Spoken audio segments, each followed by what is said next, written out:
naman kayo sa inyong kapwa Pilipino.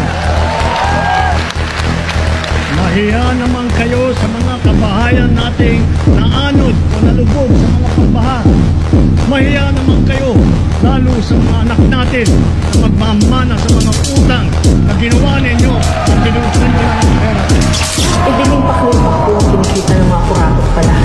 Billion, and they're stealing, some of them are stealing 1 billion a year, more than. And if you're stealing 1 billion a year, you're stealing 2.7 billion a day. Wow.